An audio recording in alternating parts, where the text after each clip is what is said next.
Let me explain something. Welcome, nerd and nerdettes. Today's podcast episode features talks of cosplay, conventions, and Kira's secret crush on Tony Stark. You're now watching FeaturingDez.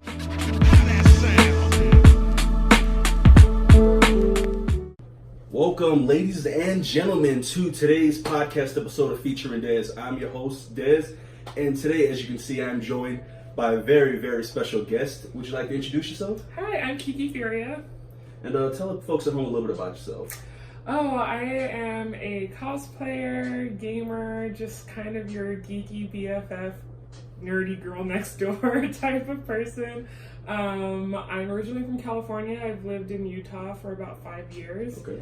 32, and yeah, I'm kind of like a big advocate. I love when I like crush on things hard, I crush on things hard. Yeah. And so when I do that, I become like just really immersed in stuff. And so I'm kind of known as like an advocate in the cosplay community here in Utah. And I currently sit on the FanX Community Council.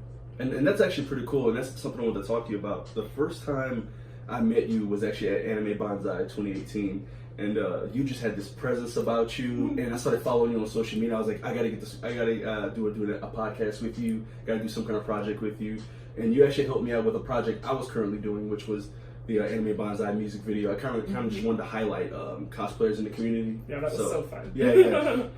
I enjoyed it. I made so many friends that year, actually, too, so I'll be doing that again this year. So, yay! Yeah. So, Ms. Kira, I want to talk to you. There's a new film coming out. You may have heard of it, Godzilla King of Monsters. Yes! What is your relationship with kaiju films, and do you like those big monster films? Love the big monster films. I grew up with my grandma and my mom back in California, and they just had so many movies of like monster movies. Right. So I grew up with watching them, the Giant Ant movie, and Tarantula, and Rodan, and like all the Godzilla movies. She had all the Godzilla movies. Godzilla versus the Sea Monster, Mothra. Like it was just like we just grew up watching those. So after school we'd come home and watch some of those movies, and so I would just geek out on them. So what's interesting about that is I got into the monster films a bit late. I was maybe early teens, and one of my friends like, yo man, you seen this? I was like, yeah, sure. And I think it was like Godzilla 2000, which was notoriously known for being a bad Godzilla film, but I enjoyed it for what it was, and then I later discovered a couple of other shows. But actually, I'm lying. My first introduction to Godzilla was actually this old cartoon called, I think it was just called Godzilla. And he had this little cousin named Godzuki, and the theme song was like Godzilla, and then also the theme would change from this badass music to like this like children's like preschool theme song, and all of a sudden a little baby Godzuki would come in. It's so fun. Yeah, but anyway, I thought it was cute and I thought it was cool. I got into it. Those films are amazing. Yeah. I don't know, maybe for me because it's all nostalgia, you know? Yeah, it definitely is. So I'm really, really excited for this movie, and I love that they put like all three monsters in it. So I was just like, I'm rooting for Rodan. So what I found to be kind of cool was that when I first saw the trailer for the new King of Monsters, I just watched it on my phone, and then recently I took my fiance to go see Detective Pikachu. Oh, nice. And then right before Detective Pikachu, they showed a trailer for Godzilla King of Monsters, and the nerd in me was losing it because I saw all these huge guys I grew up with watching just duking it out on the screen, and I was loving it, and it was great, and I'm just like, yeah. And she's like, we're going to go see that. I was like, we're going to go see that. I'm so excited. I was sitting there just clapping my hands like, I'm so excited. I cannot wait. Yeah. So I think most people, you'd be hard pressed to find some people who weren't fans of Disney in some way, shape, or form. There's a new Aladdin film that just released. Are you excited to see it? Not really. Are you not a fan of live action Disney films, or? I like Disney. I wouldn't say I'm like a hardcore Disney nerd though. Okay. Like I like Disney a lot. I do like the live action films, but again, I just don't. They're not like the first movies I go running to the theaters to see. Yeah. But I really enjoyed Cinderella. I thought Maleficent was really good. Oh yeah. You got Angelina Jolie. It's kind of hard to beat my girl. So. Right. And so I am excited to see this one. I think I'm still just not running to see it, but I think it's cool that they're taking some of these movies and making them live action. Right. Just because for us, like we grew up with the animated movies, right? So I think that's kind of cool. There is a younger audience out there. There's clearly an audience out there for these. They wouldn't keep making these films if there wasn't an audience for them. Right. I'm with you. I am not the biggest fan of the live action Disney films per se. I did dig Maleficent. I like Jon Favreau's take on the Jungle Book just a little bit. They also got my boy Jon Favreau doing the new Lion King, which is ironic because I read in an interview that Jon Favreau's son was like a huge fan of Donald Glover. So Glover was like an easy choice to get to play Simba. Yeah. And it's like Disney's keeping it all in the family because Jon Favreau directed Iron Man 1. And we all know you don't like Iron Man, so no, I'm kidding. If you think I don't like Iron Man, you don't know me, because it is like a problem. It's so funny. We can talk about that later. No, I like Iron Man too, but yeah. So growing up, I was actually a big Disney fan. Huge Disney fan. I own just about all the Disney films on DVD, VHS, and all that, and it was a good time. My favorite growing up was probably Mulan. I was a big fan of Mulan.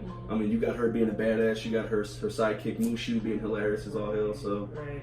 I think my favorite Disney movie though actually is Peter Pan. Like I really grew up watching a lot of Peter Pan. You a fan of the boy in short shorts? Okay. Like I just love the whole idea of flying first of all, and then like the idea of going to this like other place that's like in another universe basically, and it's just all kids. You could be young forever, and so I just thought that was just a really cool concept. But at the idea of at the same time, the idea of everybody has to grow up sometime. You know what I mean? So like I was a really complex child. So like I just like that play of staying young versus getting older and whatnot. So you and my best friend, his fiance adores Peter Pan. Just she also loves the film Hook. Yeah, she loves Hook. Yeah, her first crush was in that movie. So. Rufio. Yeah, Rufio. Yeah. Actually, my brother and his fiance actually met. God, his name is Prince Zuko. I'm forgetting his. Oh my gosh, I feel terrible. I know, I feel terrible too. Why is his name escaping me right now? Yeah, but and my brother has been a big fan of him since his poetry days. Nice. So before he got big, he was doing poetry and stuff like that. Yeah. But yeah, no, Peter Pan is a solid one, and there's something interesting to be said about that film with the duality there with being young and having to grow up. So I dig that. Okay.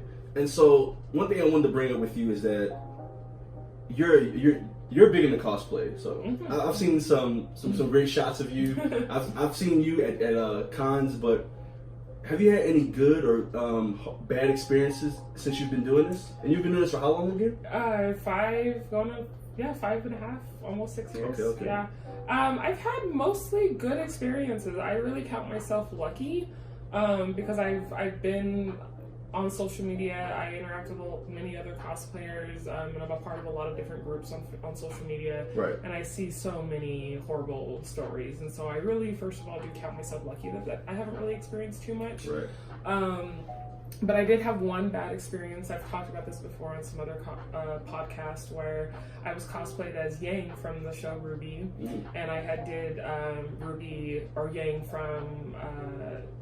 I did it at the anime or Asian festival. Okay. Like, it was like probably like a couple of weeks before FanX at that time. Okay. And so I went to a big Ruby shoot, and there were these girls that came up to me, and they were like, "Oh, were you at the Asian festival? Like, we kind of recognize you from the cosplay parade." And I was like, "Oh yeah, that was me. I was there. Hey, hi." And she was just like, "Oh yeah, okay." And then she looks at her friend and she says, "See, I told you she wasn't a man." And I was just like, No, I'm clearly a woman. I can beat your ass like a man. Oh no! It was like so upsetting at the time that I immediately had to like get some self-control, and I was just like, no, I'm clearly a woman. Thank you. Right, and I just like walked off, and then I told some friends of mine, and then they were really upset, and they were trying to look for them. But I was just like, it's not even worth it. Like, I don't believe in letting people ruin like a con experience. Right. And I know that can be really hard, and I've read stories of cosplayers that, you know, they get to a con and immediately something bad happens or someone makes a really nasty comment and it just ruins their con experience and they go home. And so I think with as much time as an effort goes into cosplay, really try to be strong and avoid like just running, you know what I mean? Like stand there, face that person. 9 times out of 10, you know, they're not gonna, to me, start anything unless they're just kind of crazy. Right. But like, I mean, 9 times out of 10, I just kind of tell them where to go and how to get there, and I go about my merry way. And so, and if all else fails, find security. You know what I mean? Say that you're being bullied. You know, because the cosplay community, I think, across the nation is really trying to be more supportive. Oh yeah, honestly, you'd be hard pressed to find a community as supportive as the cosplay community. Yes. It was actually a big relief for me to see how supportive everyone was in that community, and it actually made me want to join. Like it. Yeah, very welcoming. Yeah, and what's interesting is that growing up, I always wanted to do a little bit of cosplay, but I was always worried in the back of my mind that maybe people will know who I am, because a lot of characters I like weren't people of color. So, and I don't know, I was always a bit afraid to do that. But that's the beauty of it. I kind of had that fear too. There was a character that I wanted to play. She's on my list still to do. Right. But her name was Tracy, and she's from an old video game called Battle Arena Toshinden. Ooh. And she's like a police cop, like, or a policewoman. She's a really cool character. I love playing her in the video game, and I was like, no one's gonna know like who this is though, because nobody knows this game. But I like just would talk about it, and people were like, I know that game, I know, and I was just like, okay, yeah. And I found that to be a really cool avenue to make more friends, because if people don't know and they have questions, then you can easily introduce that fan. Well, I actually don't know, so which is surprising because I play a lot of games. Yeah, it's an old like first gen PlayStation game. Okay. Like, PlayStation was like one of the best. That was actually my first. That generation was when I really started getting into gaming, because my first console ever was a Nintendo 64. And then my first game was a wrestling game. I was huge into wrestling. You couldn't tell me nothing. Hulk Hogan, Sting, Goldberg, all of them. That was my jam. So, and then I got into Mortal Kombat and a couple. I was big into fighting games. So yeah. You would like Battle Arena. Like it was on. Actually, they have it on the PlayStation Classic right now. That came out. Like they have Battle Arena on that.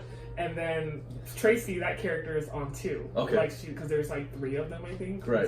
It was a really fun game. I geeked out all the time about it. I'll probably have to get you to let me know more about that game. Yeah. That makes me happy though. So you've opened up a little bit about your experience in cosplay, good and bad. Well, just told me a little bit of bad. Do you have any like great stories that kind of touched you? Yeah. Great stories are just. I can't believe how supportive everybody is. Right. Like, I mean, I have so many friends, and it's really cool to see that the community does more than just we put on costumes. We actually, there's charity groups that go and raise money for kids in hospitals and whatnot. And a good friend of mine, I'm shouting out to you, Neff. Like, he's like my BFF. He does a page called Lending Hand and cosplay karaoke's that are every second Saturday of the month. Okay. There's a charity that people come to cosplay karaoke, and you pay $5 to get in, and that money goes to someone in need or a charity in need. That's amazing. It's amazing. And actually, my family just moved here from California, and they were really struggling just to kind of get their feet on the ground and whatnot. And it was kind of scary. We thought they were going to have to go back to California. They just got here, and my friend Neff opened up and did a charity for me and my family and raised like $14,000 or something. Like, it was so crazy. Like, and I was just like, I can't believe the community came together to like help someone like me. You know what I mean? I'm like, I'm just another nerd, someone else. Like, so I just think the community is amazing, and just again so supportive, so kind. Doesn't matter your race, your body type, your age. Anybody can cosplay. Oh yeah. So that's like the golden rule. So it's what's interesting is that whenever I was doing my music video for Anime Bonsai 2018, there were many people surprisingly came up to me. They're like, "Are you sure you want me?" I'm like, "Yes, I would like to have you in the video if you're okay with that." And I try to make sure everyone knows that they're safe with me. I try to show them my page. This is what I do. This is my email, and this is my, at the time, my girlfriend. She's helping me out. And I try to make everyone feel as safe and as welcoming as possible, because I know I would want that for myself. So right, yeah. Everybody, I think it's just anyone who hasn't cosplayed before coming into it, you'll be surprised at how nice it is. And living in a society and in a world that has so much negativity right now, it's just crazy to come in and you're gonna be like, is this real? Like, people are super nice, like more nice than you think they are. So. I was growing, now as an adult I'm very much so anti-bullying, but as a kid, that's actually, I got into a lot of fights, but not because I was an angry kid or anything like that. I got into fights because I was trying to stop bullies from bullying someone, so that was kind of my thing. And speaking of growing up, you said you grew up in California? Southern California? Central California, okay. And how was it like growing up as a black nerd in Cali? It was kind of bizarre. Yeah. Like, I don't know, I was just always kind of a kid that just kind of did my own thing. Like, I kind of kept to myself sometimes, but I really love people and I like to be social. Right, so am I. Right, and so some people thought I maybe was a little weird, but then some people was like, she's unique. So I'm like, and so I was, I had a lot of people who knew me and whatnot, but again, like, I had a lot of guy friends, so it was fun to like talk about like all my video games. That's so shows. interesting. I had a lot of girlfriends. Like, I don't mean like actual girlfriends I was dating, but like, most of my friends were lady friends, and I remember I got teased a bit. Like I remember some kids like asking me, "Hey, are you like gay?" Because I had a lot of lady friends, but I wasn't dating any of them. I just connected. I was raised by my mom. Maybe that had something to do with it. So. I was raised by my mom, but my mom's also a big nerd. So like we like watch it. We're a movie family. Oh, so, that's like, so great. That's so great. my family's really big. My grandma had like 14 kids. Right. And so like we're all into movies and shows, and so like my family actually sometimes will talk in movie references. It's really hilarious. We do that. Actually, so my friends are kind of like my family up here as well, and we do that a lot. We talk in movie references, and my mom's actually kind of a big nerd too. For the longest time, she would play Mario Kart with me, and she would get the pen. She's like, she'd be hard. She's like, you ain't beating me, Yoshi baby. She gets so into it. Yeah, me and my family have a movie trivia game that we love, and so me and my mom would go back and forth because she's of course seen probably more movies than I have, but like I saw a lot of movies growing up, so I would try to like always win. So yeah. Okay, sounds like I love your family. That sounds amazing. Yeah, we're good. Yeah. So I gotta ask. So your mom, does she have a favorite movie? Gosh, I don't know. That's a really good question for her, because that's even a hard question for me. Yeah. I mean, I don't know my mom's favorite movie. If I had to guess, I'd probably say The Bodyguard. So. Oh man, I don't know. Like, that's a really hard question to. If I had to pick one, it's an old classic Western movie called Westward the Women. I think she really likes that movie. And so that's, I saw a lot of different types of movies too growing up. No, same. Some that I shouldn't have been watching. Oh yeah, I saw a few when I was a kid that I probably shouldn't. I saw Predator at a young age. It scarred me. You know? Right. Yeah. So. That's probably her favorite movie. I'm thinking. I could be totally off. But so like. Growing up as a nerd, there's a lot of things I obsessed over. Like just like how you mentioned earlier, you love passionately when there's something you're really into. What was the first thing that you can remember ever really obsessing over, or just really it being your thing? Superheroes. I just really love superheroes. My mom had a couple of comics growing up that I would kind of read at a very early age. And I, of course, like I said, my favorite superhero is Iron Man. Yes. Like, it is a problem, people. Like, I love Iron Man. He's a pretty good looking dude. So. He's so cool, and I know, like, we'll get into it when we talk Marvel, but he's my favorite hero, and so superheroes were just always so cool to me because of their powers, their origin stories, how they handled situations, and just obviously growing up, like looking at really what is the true definition of a hero, you know, like our veterans, people who go fight for us and things like that. And just, you know, a hero can literally be anyone. I mean, someone who's struggling and someone coming to their aid, that's a hero, you know? So I just really love that whole idea.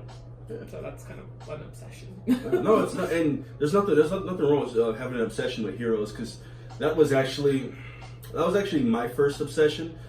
Actually, I think my first obsession, but before superheroes, it was actually Star Wars. So when I was a kid, I would often, my grandma would sometimes reward me for getting good grades, which I thought was great. And one day I got a $20 bill. She let me go buy whatever I wanted to go buy.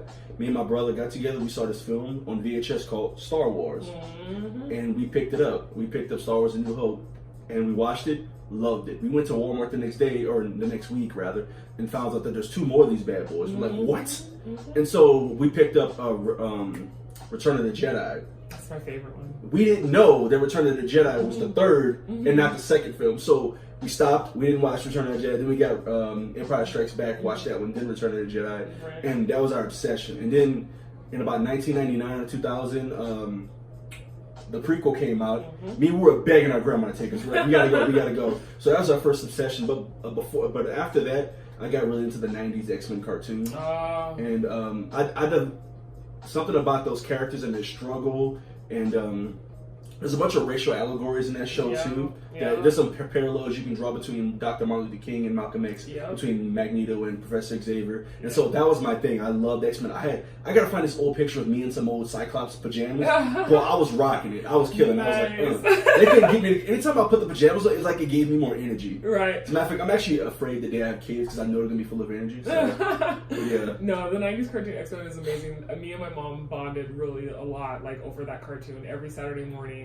Because there were Saturday morning cartoons, she would go get hot chocolate and cinnamon rolls, and we'd come back and watch the 90s X-Men cartoons. And it was like a soap opera for us. We were like, oh my god, so Jean Grey and Cyclops, but then Rogue like Cyclops, and Wolverine like that. And so like, it was like a really, drama. Yeah, like super dramatic like experience. And we were just like, what's funny is that the both in the comics and the cartoon, X-Men could be very dramatic. Like when it wasn't dealing with heavy stuff, right? It could be very soapy, soap drama, and I was fine with that. I was totally fine with it because human beings are complex. We're plants with complex feelings. Complex, and now we're mutants. Yeah, that's true. That's true. Like, yeah, I'm super excited for the Dark Phoenix movie. That's movie I'm really stoked about. I like the talent they have in those movies. So that's all. It looks like they kind of finally got it right with how Phoenix comes to be. Right. So I actually have a question before we move on. Yeah. What is your favorite X-Men movie?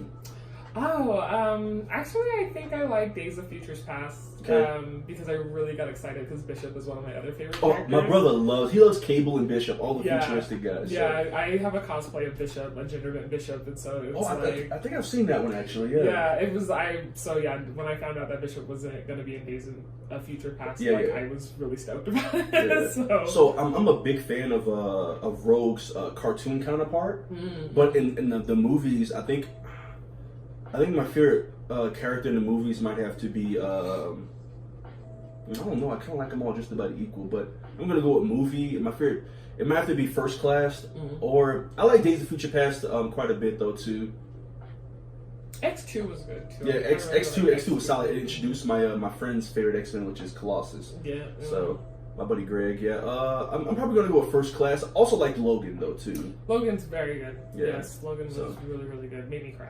Yeah. Oh yeah. Oh jeez. Yeah. So cosplay wise, I saw a father and daughter doing those two. Oh, yeah, it was great. It was great. Yeah. But I have a question.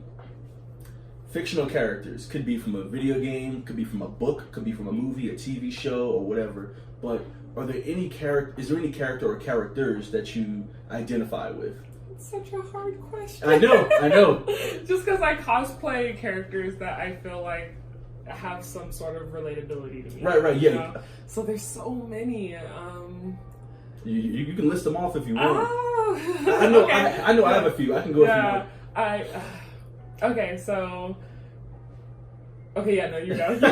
I'm looking think for a second. No pressure. So, one for me, as far as anime goes, he's from an old 90s anime called Yu Hakusho. Oh, I love you. So, I really identify with the character of Kuwabara. Oh, I definitely feel like that is me. That like, every time a situation pops up, like, that would be me. That would be, like, yeah. So, like, I definitely. Kuwabara's great. Dude, Kuwabara strikes me, he's like a not so smart knight. He's noble. He always wants to do the right thing. Never gives up. Loyal. Not too bright, but very loyal. Yeah, I love Kuwabara. He's a great friend though too. Yeah. He cried when you thought Urameshi died. Right. Yeah. I love Kurama. Yeah. Oh, dude, Kurama's the best. Kurama is amazing. So I also identify with the Disney character Goofy. Oh yeah, so, Goofy's great. Yeah. So getting out for obvious reasons. Plus, we both got the teeth game, though. So, but a video game character I really identify with, and this one probably identify with the most, is a character named Junpei from Persona 3. Oh, okay, I'm familiar. And so I really love Junpei, and that character, me and him we just clicked. I was playing the game, I was like, well, that's me, okay. So, nice. Yeah, so those three characters I identify with pretty well, so. Okay, so first it would be Yang from RWBY, just because she is. Yang is sassy. She's sassy. Yeah. She's just full of energy, and I feel like I can relate. But then she goes through a really crazy struggle, and I feel like in my life I've had some really crazy struggles, especially with her losing her arm in one of the seasons, right? And like I have a knee injury, and so I kind of remember what that was like. So just watching her and how she lived her life, and then the challenges along the way I just totally identified with. So I was just like, Yang is my girl. Yang's my brother's favorite too. Yang is amazing. Then I would say, this is going to be funny, but I feel like I identify a lot with Tony Stark. Okay. I'm not rich. But She's over here like, Tony. Robert, just saying. I really love Iron Man, like I said, Tony Stark, because he is, to me, out of all the Avengers, the most human, relatable one, in the sense that as humans, we go through life and we have these experiences, and hopefully there will come a point in time where you will see the things that you've done, and then something may happen to you, and then it will make you kind of change for the better. You know what I mean? And that's what happened with Tony. Like, I mean, he was one way, he didn't care, he's the, like, lovable jerk. But then he goes through this traumatic experiences, and then he realizes that he's like, wait, this is all wrong. Like, I need to do something for the better. And even though, as humans, I think sometimes we do things and make choices that we think are for the greater good. Sometimes that's not always the case. Right. But again, if it happens to be a problem, then you go back to square one and you try again. You try again and you try. And so I just think that for me, I think that's admirable that you don't give up, and as much as we want to sometimes, like, we don't. We just keep moving forward. We make mistakes along the way, and then we try to change for the better and continue our journey. So that's why I like Tony. And then I would say one more character would probably have to be... God, there's so many. Vanetta. No, I'm kidding. Right. Well, and speaking of my hero, I really liked Todoroki. Oh, girl, amazing. you would get along so much with my best friend's fiance. She loves Todoroki. Todoroki is amazing. As a matter of fact, we had my friend put together. He wanted to do like our own My Hero Academia D&D kind of thing. Oh, that's cool. And it was actually kind of fun. The first time it was. He was still working at the kinks, but and I based my character off of Rock Lee. Nice. And so with the drunk stuff, but anyway, she based her character off of Todoroki, and it was actually really fun though. So Todoroki's awesome because he's like that cool kid, and I sometimes have that like, like I'm alright, guys. I'm just gonna chill over here, like. But he's also very complex in a lot of ways, and especially with his relationship with him and his dad, and and I'm not very close with my dad. I'm definitely closer with my mom. So I just look for these small little things where I can relate to someone, and then to see that he was definitely like, I'm not going to use my fire side, but then in those moments you had to, or something happened to where, again, life will show you that you have to kind of bend the rules sometimes, or you have to like give in sometimes in order to grow. And so I think he's awesome. I loved her. I cosplayed him too at this last minute. It was awesome. Todoroki's awesome. I can't wait to see his growth. I'm not caught up on the manga. I'm not really reading the manga either. I'm strictly all about the show. Just because I know if I start with the manga, it's gonna be a problem. That's kind of how I get to with some shows. No, those are all some solid choices. Tony, I definitely get the Yang one is a very great one. I'm cool with that. So me and you both are big Marvel fans, and like you just said, you brought up Tony. What was your introduction into the world of Marvel? My mom's comics. That's kind of what. She had DC as well. So she had the Hulk. She had X-Men. She had Avengers, and so that was like my intro growing up. And of course, again, like I said, my grandma had 14 kids, and so my cousins also had comics and whatnot too, and so. That was like my first intro to it. Oh, that's cool. I wish my family had comics on around. Me and my brother were kind of like the only really people in my family who read comics. My family's full of a bunch of athletic, like one of my friends, boxer, like basketball players. Everyone, which I was pretty athletic too. I always did pretty good in track and field and basketball, but I still always had that nerd side. And so sometimes when I be on the bus going to a game, I'd be reading. What you doing? I'm like, I'm studying up on the game. I'm like, gotta read this comic right I got now. the comic book in the middle of the playbook. Like, don't bother me right now. But comics for sure. And I would say along with like films and whatnot. Like I actually remember an old like Avengers film. Like God, I can't remember how old that was. It was pretty bad, like probably before the 90s or something. And then I remember old Fantastic Four film. Oh yeah. And so yeah, again, movies and comics were a thing. So I remember being introduced to those. My brother's a big fan of the Human Torch. He loves yeah. He loves the Human Torch's confidence. He's funny. Yeah. He's like he's so charismatic. It's hilarious. Mm-hmm. So I don't know, but I think there's some interesting things that bring it between Human Torch and Tony, because Tony's very charismatic too, but Tony's he gets social etiquette. Mm-hmm. He just sometimes he just doesn't care. He's like, I get it. I'm just gonna do what I want. So and I got a question. We just recently came off. Marvel's had an amazing year this year with Endgame. And I gotta ask you, what were your overall thoughts on the film? Because I know you saw the film, 4 or 5 times? 4 times. Woo! And counting. Because I might go see it again. Yeah. It was just, I was talking to some good friends of mine, and I was just like, I remember going to see the very first Avengers. Yeah. And I remember, if we go back farther, the very first time Iron Man was out. Yes. And I went to the theaters, and I was just in awe, and like I loved Iron Man. Like that movie, I was just stunned. But then going to see Avengers, I walked out of the theaters crying because I was so happy. Like I was just like, this is the coolest thing I've ever seen. And so just this whole journey going into Endgame and seeing where it led, I just couldn't even hang. Not to mention, if you haven't seen Endgame, this is your fault. Like the lift, the Russo brothers already like took off the band. Like so. Seeing Tony Stark's death was devastating. Yeah. Like I literally have friends that would like come up to me and they'd be like, "I'm so sorry for your loss." I was one of those people. I'm like, "Hey, you good? You good?" Yeah. I messaged you. I was like, "You okay, girl?" Like, yeah. They're like, "I'm so sorry for your loss," and I'm like, "I'm expecting flowers and lasagnas now." Like, I want flowers and lasagna. I'm like, it's a full-on funeral for me. Well, let me text my fiance real quick. Like it's a full-on funeral. Like it was the most like heroic thing. And if you really know, just because again I'm kind of spilling my movie knowledge here, but like in any kind of saga or trilogy or just storytelling, usually whatever happens in the beginning will come full circle at the end, yes, right? Yes. And so Tony did almost die in the very first Avengers, taking the missile up, right? Yeah.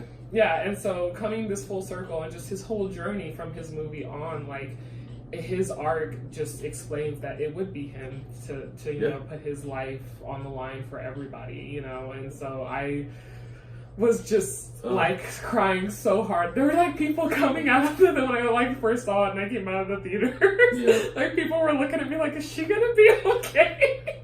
It was so I'd be over there fanning you. I'd be like, right. I was just like, oh my god, you guys, this is just like devastating. But it was just the coolest movie, and that whole fight sequence where we see everybody is just tears of joy. Because it's like, I can't believe I am alive to see this today. Like this is a great time for nerds. Yeah, I have friends out there who like, I'll probably wait till Redbox or Netflix to watch Endgame. And here's why I got a tad bit upset. The nerd me got a bit, and here's why. This is the cinematic experience of a lifetime. Yes. You can't pass it. You can't pass this up. And so I was freaking out. I was like, no, you guys got to go see it. I'll pay for your ticket, but I will go with you to see it again. So I'm not gonna lie. I screamed so loud when Captain America finally said "Avengers Assemble." I was like, "Oh!" It was so cool. So one thing that I want to bring up about Tony is, so growing up, I actually was never a big fan of Iron Man, and well, he wasn't even really like a staple. You know right. He like, wasn't a big They did that for the movies, which I thought was really cool. Yeah, you know, and I gotta say that Tony's journey might actually be the best journey in this Marvel Cinematic Universe, because he goes from the most selfish. Captain America says his line to him in the first Avengers. He says, "You'll never be the one to make the big play. You'll never be the one to make the sacrifice." Right. In the end, Iron Man did make that sacrifice. Right. And Tony said the same thing to Cap. Tony told him, "Look, everything special about you came out of a bottle." And they both kind of like proved each other wrong in that sense. But Tony's journey specifically is interesting because in Avengers he almost died. And it changed him mentally, and he made big mistakes throughout the series. Yeah, and Ultron, with everything, Iron Man 3, he was really with PTSD. He was really struggling, right. And seeing him come, oh man, it was great. That moment had me Like, I was crying. It was rough. It was rough. I got goosebumps when I saw that. Yeah, it was so rough. Like, but I think you bring up a great point with both Iron Man and Cap. Like, their story arcs are so special between the two. You know, like saying that nothing special was about him. Whatever came out of the bottle, he totally proved that wrong as far as him picking up, Thor's hammer. Like, he's worthy. Yeah. Like, that's like a soul thing. That's not just his power. You know? Whatever Odin deemed to be worthy of a man, Captain America, Steve Rogers is worthy. He's got it. Steve Rogers was worthy even before he got the serum. Exactly. And, same thing with Thor, though. I love how Thor still remained worthy even after he... through his experience. And so it's interesting, though, because everyone deals with grief in different ways. True. We saw how everyone deals with grief after the 5-year gap after they got rid of Thanos. Thor's just happened to manifest physically, and we saw him, and I loved how Thor was still worthy even when he got a little curvier. And I thought that was great. I thought that was great. It sends a great message of no matter what your traumatic experiences are, you're still worthy, you're still a great person, you still matter, you're still valued. So, and that was huge for me just because, in my personal life, there's been some challenges and transitions, and so to see that was very, very heartwarming and encouraging. Yeah, no, I definitely love the whole Thor still worthy, curvy looking. It made me happy. And what kind of diet Chris Hemsworth had to go on to get that? Gosh, I kind of watch on social media all their workout videos and stuff, and it's insane what they have to do, their workout regimen and stuff. It's intense. No, like I said, I definitely dug it. Thor's route. So Thor's whole character development, I love almost as much as I love Tony's. Because I was meh on Thor. But then something happened after Dark World, and you realize he was just losing people, and it really got to him. And in Ragnarok, you see him really going through it, and then in Infinity War Part 1, that was just amazing. I loved him in that. So yeah. And the Russo brothers talked a lot about everybody was expecting Captain America to die. Right. Like everybody expected it, so it had to be Tony, which I thought was interesting because I would have thought it would have been Tony from the get go. Yeah, like if everybody was expecting it, they wanted to do the opposite. But to me, that was just the smartest and just most logical call, just because of his art from the beginning. Yeah, it made for an interesting development. I definitely dug it.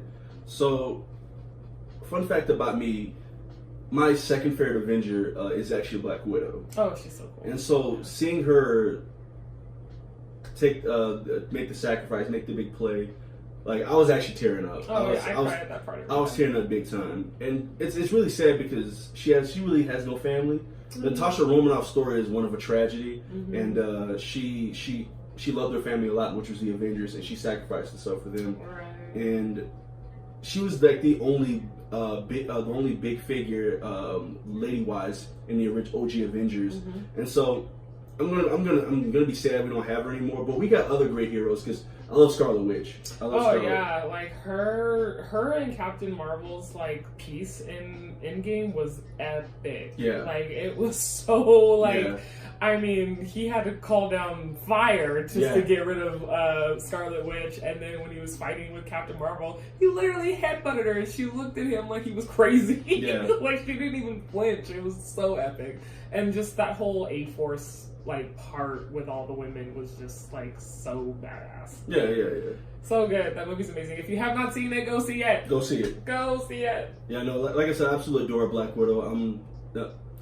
Scarlett Johansson did her thing. She was done with the role. She did it to a T. Yeah. But she does have a prequel film coming up. Yes. And there's still the idea of, now we're in the multiverse. Yes. So, I mean, she could be around somewhere. Very true. I thought that was also kind of a cool nod to the comics because Captain America passed his shield on to our boy Falcon and Sam, and Sam is Captain America in the comics, so I thought that was kind of cool. I'm really hoping for a Miles and Gwen to come in. I know, to the MCU. That's what I'm hoping for. Yeah, I'm just excited to see the next phases now. Yeah, where are we going from here? This is just a part of me is excited, but also a part of me is a bit nervous as well. Yeah, but I mean, there's so much content out there. So I mean, if Marvel, at the end of the day, they haven't really let us down yet. So I mean, if they do their homework, we could still have just the new phase be just as epic as the first. Yeah. So I do have one question. Are there any female Marvel characters you'd like to see be introduced into the Marvel universe, or just any characters in general, really, for the next phase? Nova would be cool. Yeah. Like I think Nova is pretty awesome, and we've kind of hinted towards him already, but it wasn't really a big focus, you know. Right. With Guardians, when he was in there. Let's see. I kind of want a little bit more from Spider-Man as far as like Spider-Woman. Yeah. I'd really love to see her, like Silk. Yeah, Silk's cool. Yeah, like Gwen is great. We've been introduced to Gwen, which was amazing because I loved Into the Spider. I would love to have Kamala Khan, and I think they already talked about having Kamala Khan come in, so I think Marvel's already got plans for that. So yeah. Gosh, so many people. Yeah. Oh, I knew you brought up Riri a while ago. Oh yes, I would. Like to me, it would just be so cool to have Riri come into the Marvel cinematic universe as Ironheart. Especially because in the comics, like Tony is gone, but he comes back as like her Jarvis. Right. And so I'm like, as long as it's still Robert Downey Jr. and I still get to get some of Tony, I'm okay, even if he's not completely there. So I do think there's a chance we could get Riri in some form, but I'm not sure how likely it is because Tony has his daughter's there now. So yeah, Morgan. Yeah. So yeah, I don't know. Like, it'd be cool. Why not have? I mean, have Rescue Morgan and Riri. That's true. They might go the Young Avengers route. Right. So that would be really cool to see. And then this is probably super wishful thinking, but like future, I would love to see an Avengers versus X-Men movie. Oh. That would be so okay, so that's what I think should be the next Civil War. Right. That's what I think. I think that should be the next big that would be huge. Like I would just probably like pass out. I'd probably miss the whole movie. Yeah. Like, I can't believe I'm watching this right now. I love the Marvel films. I really hope the DC cinematic universe can get there as well someday. To that same success, because I have a lot of favorite DC characters I adore too as well. But yeah, I'm a big Flash fan. I like Flash. I like Green Lantern a lot, so I'm a big fan of Green Lantern. I love just like the idea of being an intergalactic police. I think it's kind of cool. I love the idea of going so fast that you can run through time. Flash is amazing. Yeah. But no, Miss Kara, it's been great having you on this show with me today, just talking with you and everything. But do you have any like words of wisdom or words of encouragement for any young people out there who may or considering doing what you do? I would say, first of all, if you want to cosplay, just do it. Just do it. Like it's so much fun.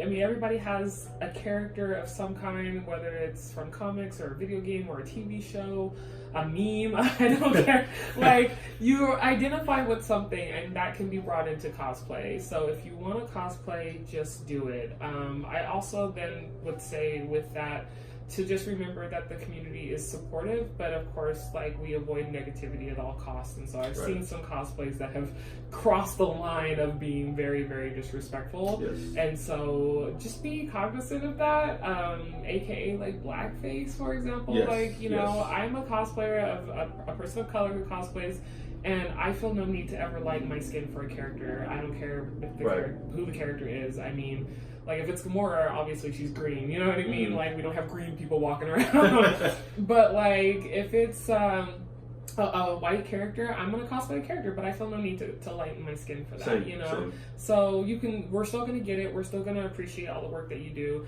So just, you know, be cognizant of the respectfulness aspect of it. And then the next thing, words of wisdom that I would say is, when you are a part of a community that is something that you identify with, it's part of, you know, you're immersed in it, try to be an advocate for, you know, others. And so that's what I really try to do with me being on the community council for FanX right now, thinking about safety, thinking about diversity, thinking about how we can make the events better and better and more inclusive every year. And then I'm also a part of another little project that me and a friend, Kaya Cosplay, shout out to you, me and her started, and it's kind of tapered off just because life, right? But it's called Cosplay Connect, and it's the whole idea about supporting cosplayers. And so we actually made a chain. It's like a little chain of pledges of people saying that they would support other cosplayers and support themselves and lift themselves up, and others that this is a true community and that we're all connected because of this community. So, I mean, when you're immersed, like I said, in something, be an advocate. Like, you know, fight for positivity. Right. Yeah. I couldn't have said it better. I'm so glad I brought you on this show, and I'm so happy you've been here. And guys, this is Kira. Check her stuff out. She is amazing, as you can see. And thank you guys for listening once again. This is Dez from FeaturingDez signing out. Thank Peace. you. Mwah.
Heroes. It's an old-fashioned notion. A visionary, a genius, ensuring freedom around the globe. A symbol to the nation, a hero to the world. The beacon of hope, shining out across the stars. I look around at us, you know what I see? A bunch of a-holes. Possibility. You think you know how the world works? The world is changing. Wakanda forever!